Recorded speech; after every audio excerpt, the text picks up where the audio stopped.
Right now, almost every country in the world is losing enormous amounts of money every single day. Europe, Africa, the Gulf states, all because one single route has been blocked, the Strait of Hormuz, which carries around 20% of global oil supplies. But there's one country that planned for this long in advance, and no one else has managed to build anything quite like it. Let's zoom in right here. Decades before the current crisis, China had already started building its own route around the troubled Strait of Hormuz. It created 2 critical lifelines here, along with thousands of miles of roads and pipelines. And yes, the total cost of this Chinese mega project came close to $100 billion.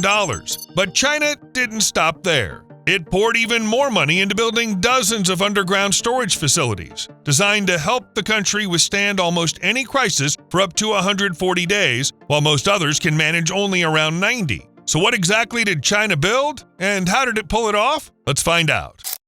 Let's go back to the early 1990s. China's only just beginning to pick up speed. Its economy is growing, its factories are churning out products, and the country is gradually turning into the world's factory. But at this very moment, Beijing starts thinking not about money, but about risk.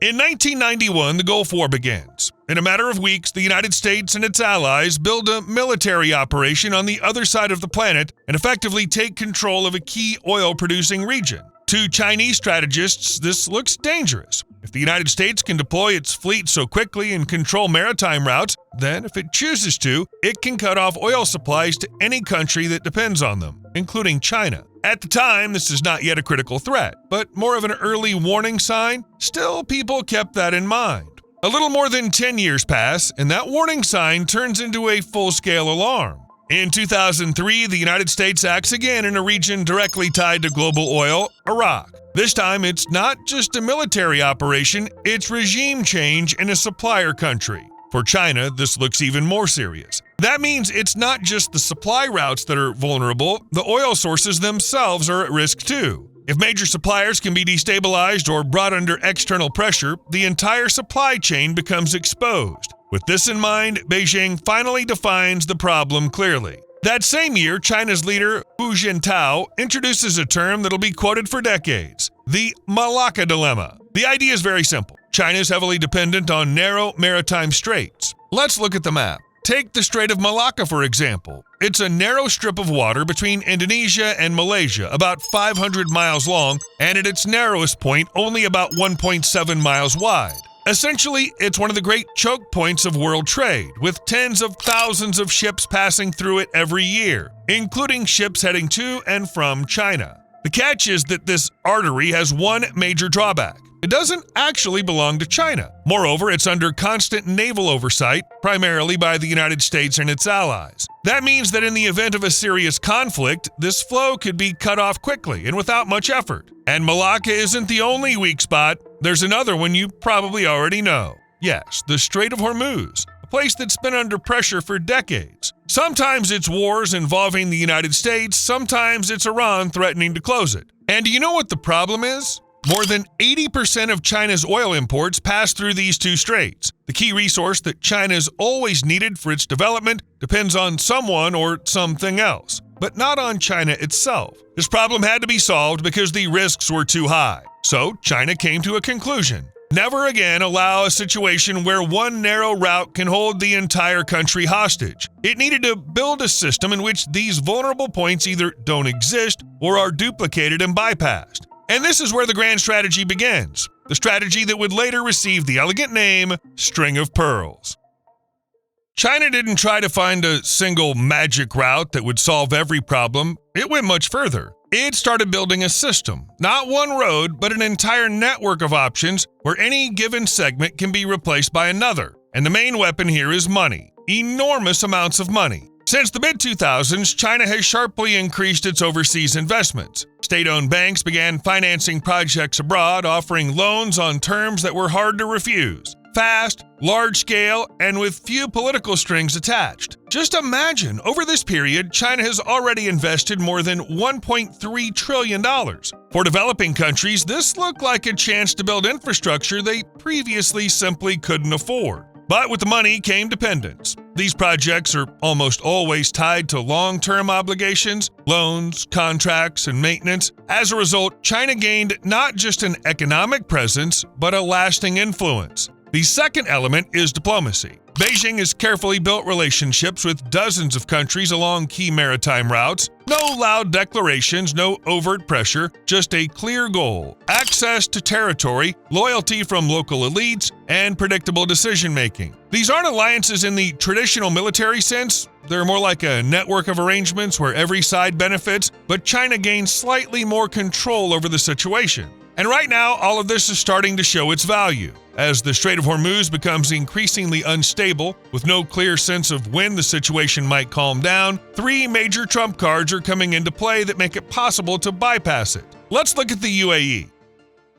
At first glance, everything seems fairly simple. Almost the entire country faces the Persian Gulf. But there's one important detail that's easy to miss. In the east, the UAE has a narrow strip of territory separated from the rest of the country by mountains that opens not onto Hormuz, but directly onto the Gulf of Oman, bypassing the strait altogether. This is where the port of Fujairah is located. In recent years, this port's become one of the world's major oil hubs. Around 1 to 1.5 million barrels of oil and petroleum products pass through it every day, and its storage capacity exceeds 70 million barrels. That makes it the second largest oil storage center in the Middle East after Saudi Arabia. So yes, Fujairah is a powerful port capable of sending oil tankers out without passing through Hormuz. But how can oil bound for China actually reach this port? The UAE has one solution. The Habshan-Fujairah pipeline runs for roughly 224 miles and directly connects Abu Dhabi's oil fields with the coast of Fujairah. Its capacity is up to 1.5 million barrels per day.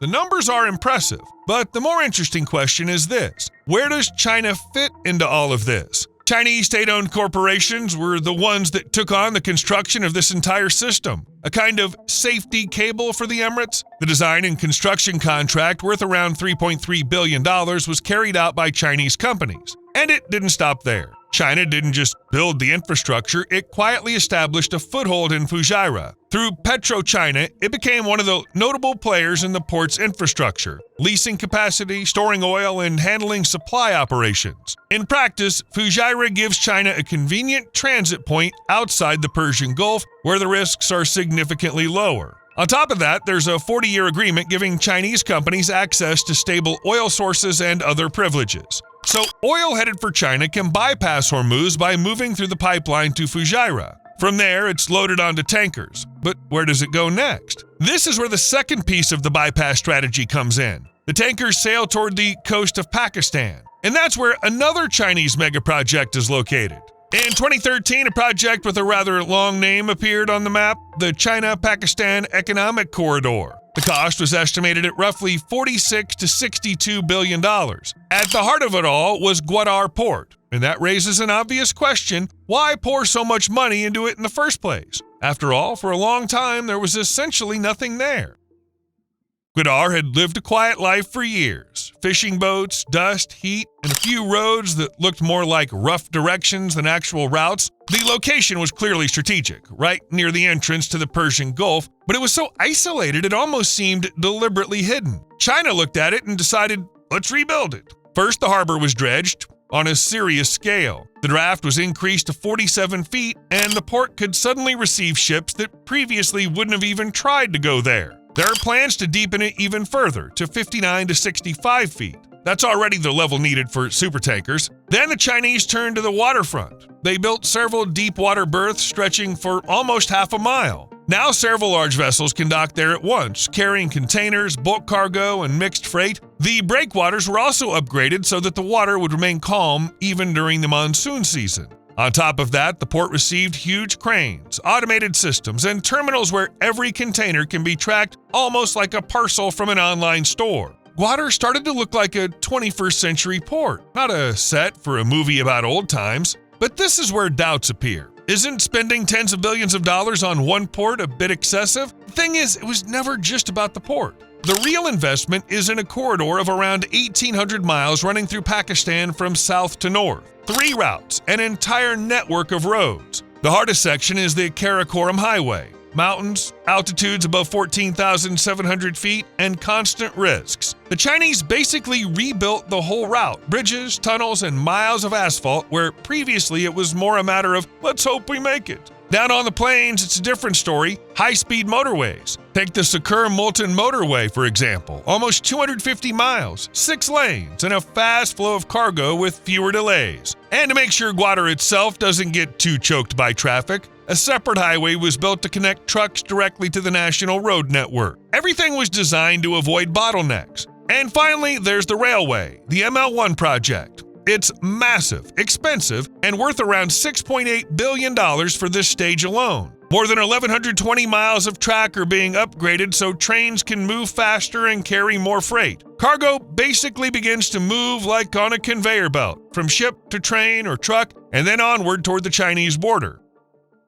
So what's the result? Today, oil from Fujairah can reach Gwadar port without entering the Strait of Hormuz, then travel by rail or road straight to China, to Xinjiang province. And after that, China can handle the rest on its own territory without the threat of routes being blocked. At first glance, it seems China has found a way around the dangerous Strait of Hormuz. But now let's look over here. Gwadar's still very close to Hormuz, which means the risk remains fairly high. China understood this, so it began creating another location where tankers could unload. This time it turned its attention to Myanmar. At first glance, Kiok Phu doesn't look like much. It's a small coastal town in Myanmar's Rakhine state, nothing flashy. Most of the activity centered around Maid Island. Tankers come in, unload, and the system is working. But it doesn't exactly work at a massive scale. There are no endless rows of containers, no forest of cranes like you'd see in Singapore or Shanghai. The whole place feels much calmer. And that raises an obvious question. Is this enough for China?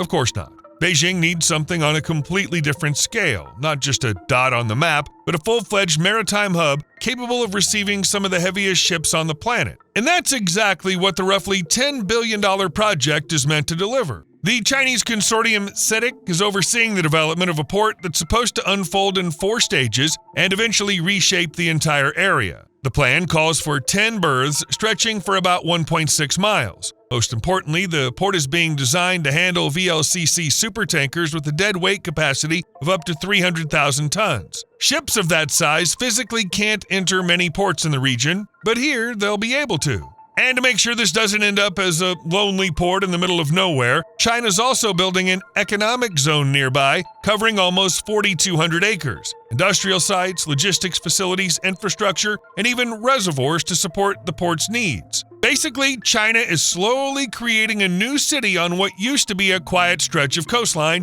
designed to work like one integrated machine. Receive cargo, process it, and send it onward without unnecessary delays or chaos. And here's the important part. Even without the full modernization, Chinese oil tankers can already arrive at the port, unload their cargo, and send that oil directly into China. Not by train, not by truck, but by pipeline, the most efficient option available. This energy bridge is no longer just an ambitious plan, it's now a functioning network of pipelines linking the Indian Ocean directly to China's Yunnan province. The project consists of 2 parallel lines, one for oil and one for gas, running for almost 500 miles across Myanmar before crossing the border near the Chinese city of Ruili.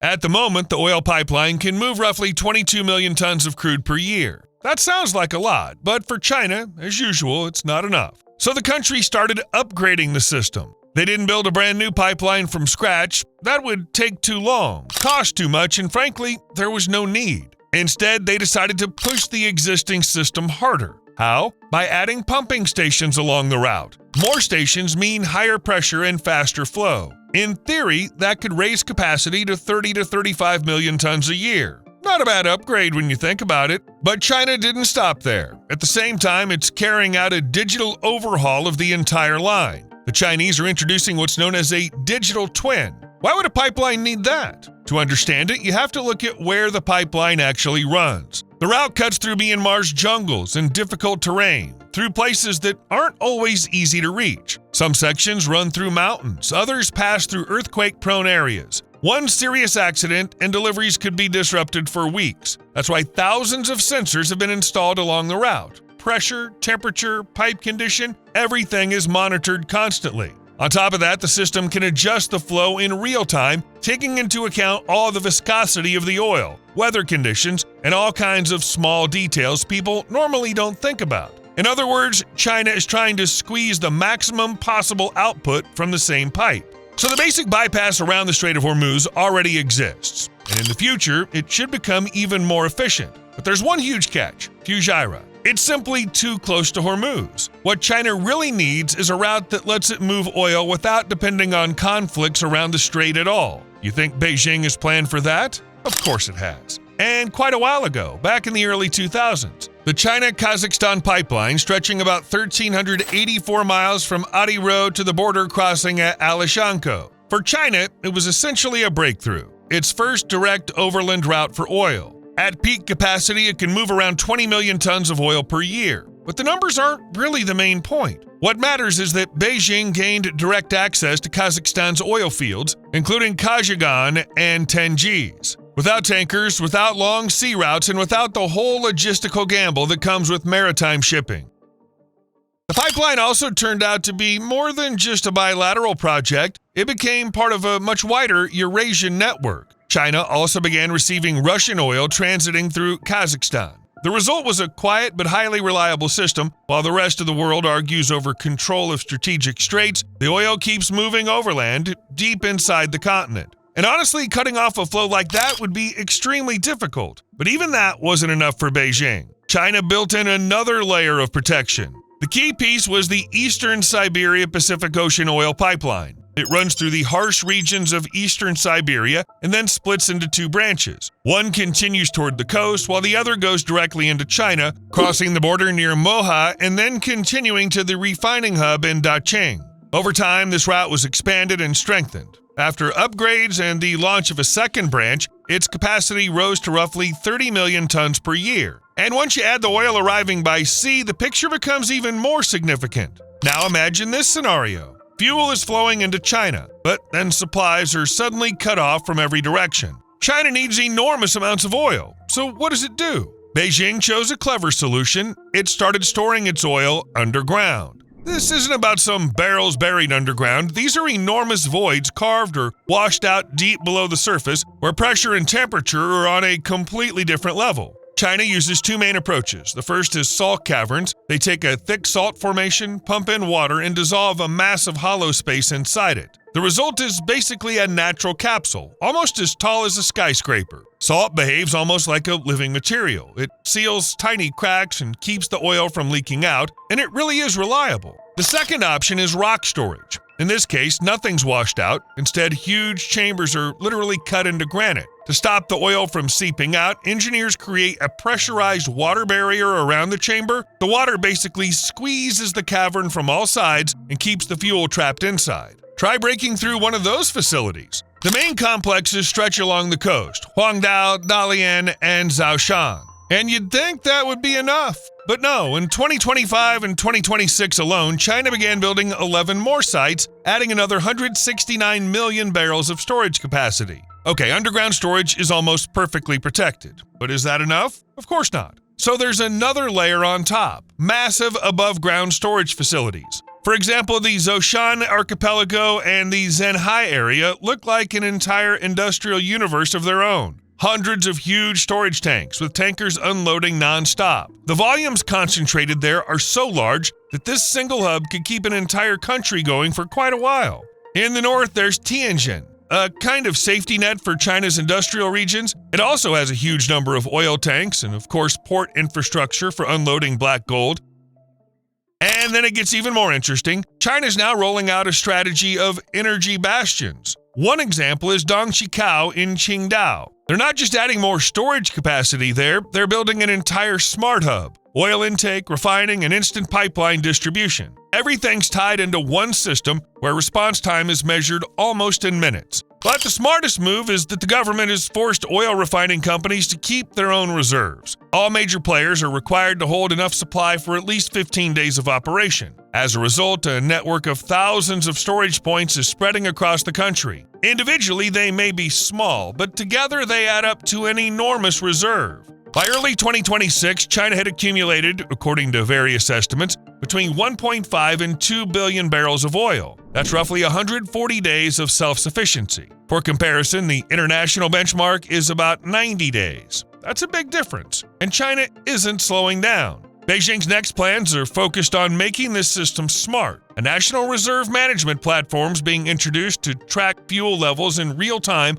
across every state-owned and commercial tank in the country. China doesn't just want to stockpile oil, it wants to build a dynamic system that can automatically redirect energy flows to wherever they're needed most, turning the country into an almost unbreakable energy fortress. And you know what needs to be mentioned here? China doesn't only care about alternative routes and storage, it also seeks to expand domestic production on a scale that leaves many people wondering how it's even possible. China's in a pretty unusual position right now. On the one hand, production's still going strong. On the other, its fields are starting to show signs of exhaustion, and just to keep output from falling, China has to invest more and more. So what do you do when the usual sources start running out of steam? Beijing has chosen an answer that almost sounds like a challenge. Go deeper, much deeper. This is the Tarim Basin in Xinjiang. PetroChina has launched the Shendi Take 1 project there. And in 2024, the well passed the 6-mile mark. How do you even reach oil at that depth? Through technology, and some pretty extreme technology at that.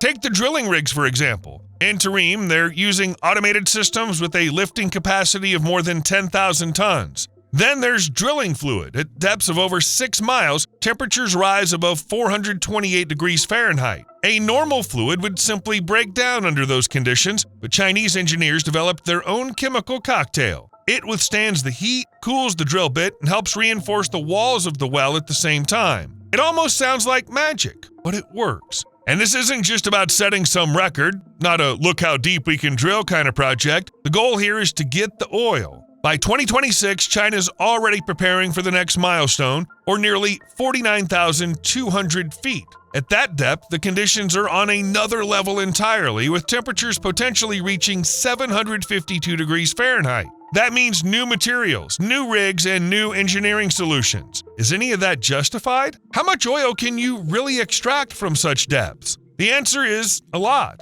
At the Xinbei field, for example, reserves are estimated at more than 1.7 billion tons of oil equivalent. In the end, it paints a pretty intriguing picture. China isn't just hedging against possible supply disruptions. At the same time, it's pushing into places it barely touched before. Deeper, more complex, and far more expensive. And honestly, it gives the impression that the country is quietly building a long-term buffer for itself. Maybe even for scenarios people usually prefer not to discuss out loud.